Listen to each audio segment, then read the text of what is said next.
अभिनंदन है। और हमारी सीरीज चल रही थी अधीनस्थ बोर्ड के अब तक जो क्वेश्चन पेपर हुए हैं उनमें कौन कौन से क्वेश्चन आए हैं उनका हम एनालिसिस कर रहे हैं। आज का हमारा पहला क्वेश्चन है 1/2 प्लस 1/6 प्लस 1/12 और ये चल रहा है प्लस 1/110 तक चल रहा है।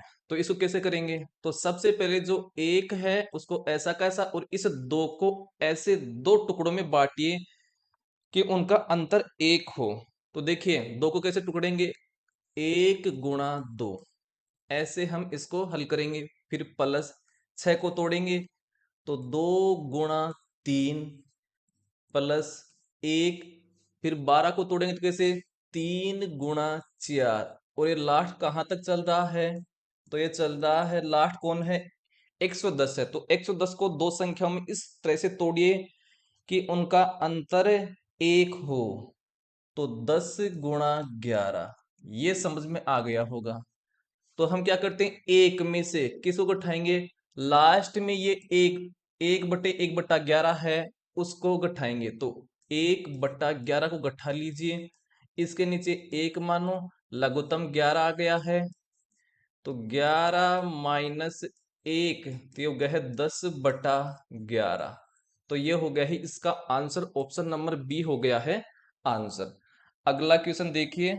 अगला क्वेश्चन है, यदि 729 की पावर है 3 माइनस एक्स बराबर 3 की घात 15 एक्स है तब एक्स का मान क्या होगा? तो 729 को मैं 3 की घात के रूप में लिख लूं तो ये बन जाएगा 3 की घात 6 और फिर इसकी घात है 3 - एक्स और बराबर है 3 की घात 15 एक्स। अब ये 6 है, 6 जो है ये 3 - एक्स से गुणा हो जाएगा तो 3 की घात हो गया है 6 को 3 से गुणा करो 6×3 = 18 और माइनस का 6x और बराबर 3 की घात है 15x। जब आधार बराबर होती हैं तो आपकी घात क्या हो जाती हैं, बराबर हो जाती हैं।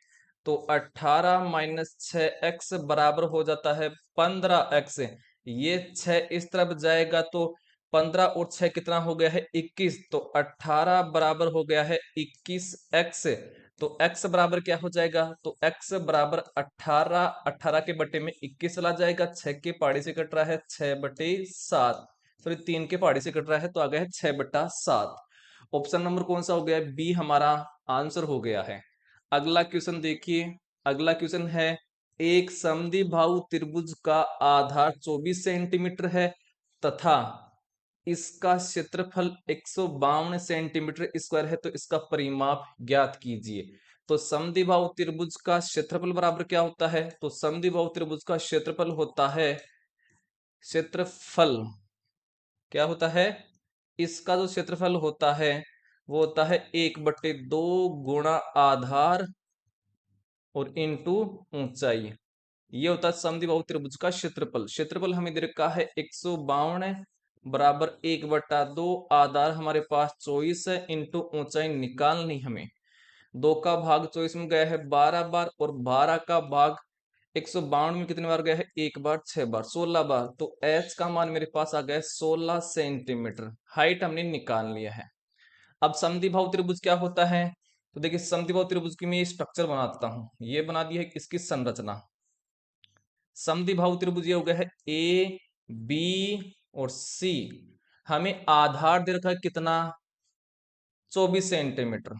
तो ये जो आधार है ये है BC 24 सेंटीमीटर, 24 सेंटीमीटर। और समद्विबाहु त्रिभुज में क्या होती हैं, जो दो भुजाएं वो बराबर हो जाएंगी। तो दो भुजा आपकी देखिए ये AB और AC ये क्या हो गई हैं, बराबर हो गई हैं। ऊंचाई क्या होती है, तो शीर्ष से, तो ए से मैं लंब डालूंगा किस पर, इस पर, BC पर। तो जो ऊंचाई हो है ये BC को बराबर रूप से दो भागों में बांट देगी। तो BC की लंबाई कितनी थी प्रारंभ में, 24। तो अब ये कितनी कितनी हो गई है, तो जहां पर एक काटी इसको D मान लेता हूं तो ये 12 हो गई है और ये भी 12 हो गई है। ठीक है। और ऊंचाई हमारे पास कितनी है, 16। तो ये वाली जो ADI 16 सेंटीमीटर आ गई है। अब ये जो ऊंचाई है कि कितने डिग्री पर होती है, 90 डिग्री पर। तो मैं क्या निकाल लूंगा, AC का मान निकाल लूंगा। इस वाले AC का मान मैं निकाल लूंगा। तो ये क्या लग गया है परिमेय, पाइथागोरस परिमेय लग गई है। तो AC यहाँ पर क्या बन गया है, कर्ण। तो AC का स्क्वायर बराबर क्या हो जाएगा, 16 का स्क्वायर कीजिए तो 16 का स्क्वायर 256, और प्लस CD हमारे पास 12 सेंटीमीटर, तो 12 का स्क्वायर कीजिए 144। तो AC का स्क्वायर बराबर 400। AC है इस तरफ, तो 400 का वर्ग निकालो तो कितना हो गया है, 20 सेंटीमीटर। तो AC हमारे पास क्या आ गई है, 20 सेंटीमीटर आ गई है। और हमने बोला था कि AC और AB क्या होते हैं, बराबर, क्योंकि दो भुजा बराबर होती है। तो AB बराबर AC, ये भुजा हैं दोनों बराबर हैं, तो कितनी कितनी हो गई हैं, 20-20 सेंटीमीटर हो गई हैं। हमें क्या निकालना है, तो ये भी 20 सेंटीमीटर हो गई है, ये भी 20 सेंटीमीटर हो गई है। और हमें निकालना है परिमाप। परिमाप क्या होता है, परिमाप होता है तीनों भुजाओं की लंबाई। तीनों भुजा कौन कौन सी हैं, तो AB है प्लस BC है प्लस CA है। ये भुजा हो गई है, AB की लंबाई 20 सेंटीमीटर है, BC के है टोटल 24, और CA की है 20, तो टोटल हो गया है 64 सेंटीमीटर। ठीक है, ऑप्शन नंबर सी हो गया है आंसर। अगला क्वेश्चन देखिए। अगला क्वेश्चन है, एक लैपटॉप के मूल्य में प्रति वर्ष 10% का ह्रास होता है, 3 वर्षों के पश्चात लैपटॉप के मूल्य में कितने प्रतिशत का ह्रास होगा। तो 1/10 को पहले 10% को करो, तो 10 और परसेंटेज का साइन हटाते ही बटे में 100 गए, 1 0 से 1 0 आ गया है 1/10। तो प्रारंभ में लैपटॉप का मूल्य था 10, और कितने साल के लिए पूछा है, 3 साल के लिए। तो इसको 3 बार गुणा कर दो ताकि प्रारंभिक मूल्य आ जाएगा। तो 10 गुणा 10, ये कितना गया है, 1000 आ गया। ठीक है, अब क्या बोल रखा है, बाद में मूल्य में एक की कमी हो गई है, मतलब एक का ह्रास हो गया है। तो पहले 10 मूल्य था, तो अब मूल्य कितना हो गया है, तो 10 में से एक निकालो तो 9 हो गया। और कितने साल के लिए पूछा, 3 साल के लिए, तो 3 बार इसको गुणा कर देंगे, तो ये हो गया 729। प्रारंभ में लैपटॉप का मूल्य 1000 था, अब 729 हो गया है। कितना कम हो गया है, तो 1000 में 729 निकालो तो ये हो गया है 271। किस पर कमी हुई है, 1000 पर। जिस पर कमी होती है उसको नीचे रख दो, प्रतिशत में आंसर लाना हो तो ऊपर गुणा में 100 लगा देंगे, 2 जीरो से 2 जीरो, नीचे 1 जीरो बचा है तो ऊपर राइट साइड में एक अंक छोड़ देंगे और पॉइंट लगा देंगे, तो ये हो गया 27.1% की कमी हो गई है उसके मूल्य में। ऑप्शन नंबर सी हो गया है आंसर। अगला क्वेश्चन देखिए। अगला क्वेश्चन है, यदि p बराबर 4xy बटे x प्लस वाई है, तो p प्लस 2x बटे p minus 2x plus p plus 2y बटे p माइनस 2y का मान क्या होगा। तो मैं यहाँ पर क्या मान लेता हूँ कि x का मान तो 1 मान लेता हूँ और y का मान 2 मान लेता हूँ। तो इससे p का मान यहाँ पर निकालो, तो p बराबर निकाल लेता हूँ 2, 4 गुणा 1 गुणा 2 और बटे में 2 और 1 3 हो गया है। तो ऊपर क्या हो गया, 4 दूनी 8, 8/3, 8/3 आ गया है पी का मान। अब इस पी का मान में इसमें रख दूंगा, इस समीकरण में, तो रख दो। तो ये हो गया है 8/3 प्लस 2x है, तो 2x का मान मेरे पास 1 है, तो 2 बटे, फिर p माइनस p का मान कितना है मेरे पास, 8/3 है, तो 8/3 माइनस 2x है, तो 2 को 1 से गुणा करो तो 2, प्लस p का मान 8/3 है, प्लस y का मान 2 है, तो 2 दूनी 4 बटे 8/3 और माइनस 2 दूनी 4। यहां तक समझ में आ गया होगा। अब इसके नीचे एक मान लो, इसके नीचे भी एक मान लो, और इसके नीचे भी एक मान लो, और इसके नीचे भी एक मान लो। 8/3 प्लस 2/1, तो लघुत्तम आ गया है 3, तो 8 प्लस 3 दूनी 6, और ये बटे में हो जाएगा, इनका भी लघुत्तम आ गया है 3, तो ये हो गया है 8 माइनस 3 दूनी 6, प्लस लघुत्तम आ गया है 3, ये हो गया 8 प्लस 4 3 12, और बटे इनका भी लघुत्तम आ गया है 3, तो ये हो गया 8 माइनस 4 3 12। यहां तक समझ में आ गया होगा।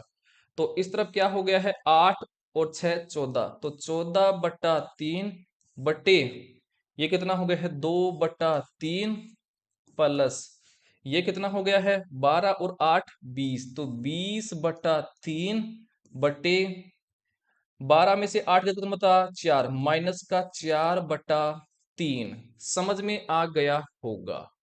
अब देखिए 3 से 3 कट गया है, 3 से 3 कट गया है, 2 का भाग 14 में 7 बार, और 4 का भाग 20 में कितनी बार गया है 5 बार, और 4 के साथ यहाँ पर माइनस का चिन्ह है तो ये माइनस का 5 आएगा। ठीक। अब देखिए 7 में से 5 निकालो तो कितना आ गया है 2, तो इसका आंसर आ गया है 2, ऑप्शन नंबर सी हो गया है आंसर। अगला क्वेश्चन देखिए, अगला क्वेश्चन है पी क्यू से 3 गुना कुशल है तथा क्यू एक काम को करने में 12 दिन लेता है, तो कितने दिनों में पी उस काम का आधा खत्म कर सकता है। तो पी और क्यू है, और इसके किसके बारे में कर रहा है कुशलता, मतलब एक दिन में कितना काम करते हैं उसको बोलते हैं कुशलता। तो ये बोल रहा है पी क्यू से 3 गुना करता है, तो मैं क्यू को एक मान लेता हूं कि क्यू एक दिन में एक काम करता है, तो पी कितना करेगा एक दिन में, तो 3 गुना कर रहा है, तो पी 3 काम करेगा। ये समझ में आ गया होगा। अब क्वेश्चन में बोला है क्यों एक काम को 12 दिन में करता है, तो क्यों 12 दिन काम किया और एक दिन में कितना काम करता है एक, तो टोटल काम कितना हो जाएगा, तो 12 को 1 से गुना कर दो, टोटल काम हो गया है 12। अब क्वेश्चन में बोल रखा है कि P इस 12 काम का आधा भाग, तो 12 में 2 का भाग दीजिए, आधा हो जाएगा 6। अब ये बोल रहा है इस 6 काम को कितने दिन में पूरा करेगा, तो P एक दिन में 3 काम करता है, तो 6 काम कितने दिन में कर लेगा, तो 6 में 3 का भाग दो तो कितना आ गया है 2, तो 2 दिन में करेगा, ऑप्शन नंबर डी हो गया है आंसर।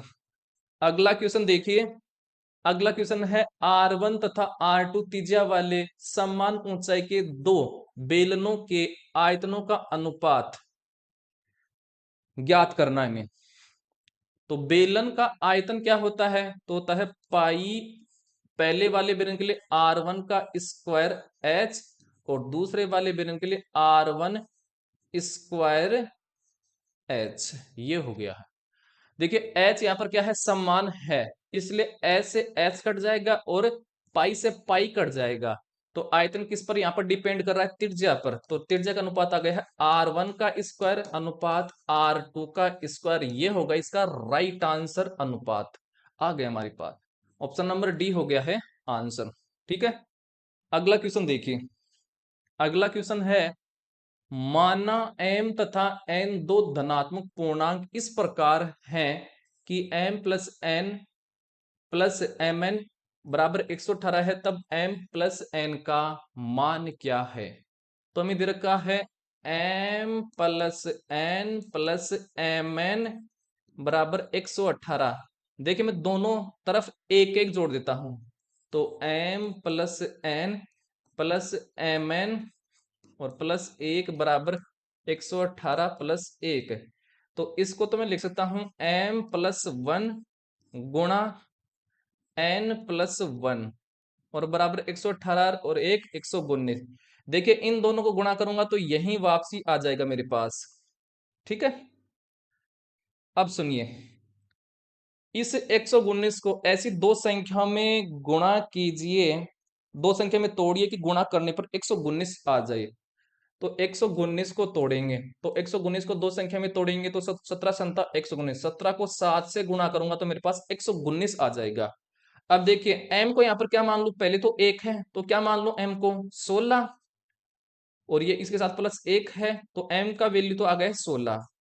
n का क्या मान लो, तो इस तरफ 7 लाना है, हमें 7 करना है, तो n का मान 6 मान लो और प्लस इसके साथ 1 है, और बराबर कितना हो गया 119। तो ये हो गया 16 और 1 17, तो ये तो हो गया 17 और गुणा 7 बराबर 119। तो इससे क्या अर्थ निकला है कि m का मान 16 आया है और n का मान 6 आया है, या फिर m को आप 6 भी मान सकते हो, n को 16 मान सकते हो। और हमें किसका मान निकालना था m प्लस n, m का मान 16 है और n का मान 6, ये हो गया है 22। ऑप्शन नंबर सी हो गया है आंसर।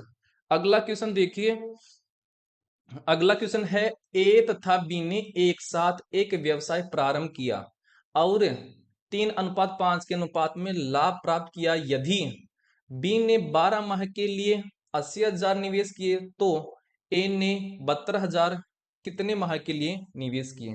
तो ए अनुपात बी हमें दे रखा है। बी ने कितने निवेश किए? 72,000। लेकिन ये हमें नहीं दे रखा कितने साल के, कितने महीने के लिए निवेश किया है। तो मैं इसको एक्स मान लेता हूं, तो एक्स से गुणा कर दूं। और बी ने किए 80,000 रुपए, कितने महीने के लिए? 12 महीने के लिए, तो इसको 12 से गुणा कर दो। इनका लाभ इस पर डिपेंड करेगा। अब इसको हल कर लो। देखिए 3 जीरो से 3 जीरो कट गया है, 12 छिक गए 72, 2 के पहाड़ी से कट गया है 3 बार, और 2 के पहाड़ी से 40 बार, तो यह गया है 3x अनुपात 40। और इनका लाभ का अनुपात क्या दे रखा है? ए अनुपात बी का लाभ हमें दे रखा है 3:5। तो इस तरफ 40 है, तो इस तरफ इसके लाभ को 40 करना है। तो मैं इस 5 को किससे गुणा करूं? तो 5 को 8 से गुणा कर दूं, तो कितना हो गया? 40। अगर b को 8 से गुणा किया तो एक को भी 8 से गुणा कर दो, तो कितना हो गया है? 24। तो ये तो इसके बराबर हो गया है। और 3x को बराबर कर देंगे 24 के, तो बराबर कर दो, तो 3x बराबर 24। तो x का मान कितना हो गया है? 3 का भाग 24 हो गया है 8 बार, तो 8 महीने के लिए उसको निवेश किया है ए ने। ऑप्शन नंबर सी हो गया है आंसर। देखिए, यदि एक लंबवर्तीय बेलन की ऊंचाई इसकी त्रिज्या ए के बराबर हो तो बेलन का आयतन ज्ञात कीजिए। तो बेलन का आयतन क्या होता है? तो आयतन बराबर होता है पाई आर स्क्वायर एच होता है। और ये क्या बोला है? त्रिज्या इसकी क्या है? रेडियस ए है। और ये क्या बोल रखा है? ऊंचाई भी त्रिज्या के बराबर है, तो एच भी क्या हो जाएगी? ए हो जाएगी। अब इसमें वैल्यू रख देंगे, तो पाई त्रिज्या हमारे पास ए है, तो ए का स्क्वायर गुणा एच भी हमारे पास ए है, तो ये क्या हो गया? पाई ए स्क्वायर को एक से गुणा करेंगे तो हो गया है ए क्यूब। तो ये हो गया इसका आयतन, तो पाई ए क्यूब ऑप्शन नंबर डी हो गया है आंसर। अगला क्वेश्चन देखिए। अगला क्वेश्चन है रुपए 5,000 का 2 वर्ष का 5% वार्षिक ब्याज दर से चक्रवर्ती ब्याज क्या है, जबकि ब्याज की गणना वार्षिक हो। चक्रवर्ती ब्याज निकालना है 5,000 का, तो 5,000 है, और कितने साल का निकालना है? 2 साल का, तो 2 लाइन ऐसे खींच दो। और प्रत्येक साल दर कितनी है? 5%, तो 5%। पहली साल का 5% निकालो, तो कैसे निकालेंगे? 5% का साइन हटाते ही बट्टे में 100, और किसका निकालना है? 5,000 का, तो 5,000, 2 जीरो से 2 जीरो, ये हो गया है 5 25, 250 आ गए, और दूसरी साल का भी 250 आ जाएगा ब्याज। अब इस 250 पर दूसरी साल के लिए यहाँ पर ब्याज लगेगा कितना? 5%, तो 5% निकालो, तो 5/100, और किसका निकालना है? इस 250 का, तो इंटू 250, 1 जीरो से 1 जीरो, ये हो गया आपका 25 पंच 125, तो ये गया है 12.5, क्योंकि नीचे एक 10 है तो लगा दिया है पॉइंट, तो हो गया है 12.5। अब इस ब्याज को जोड़ लो, ये चक्रवर्ती ब्याज आ गया है टोटल, तो ये हो गया है 512.5 आ गया है चक्रवर्ती ब्याज। ऑप्शन नंबर सी हो गया है आंसर। 0.50 लिख दे या 0.5, एक ही बात है। तो ये होते हैं आज की क्लास के क्वेश्चन। अगर क्लास अच्छी लगी है तो लाइक कीजिए, अगर आप चैनल पर नए हैं तो चैनल को जरूर से सब्सक्राइब कीजिए। हम मिलते हैं आपको नेक्स्ट क्लास में, तब तक के लिए जय हिंद, वंदे मातरम।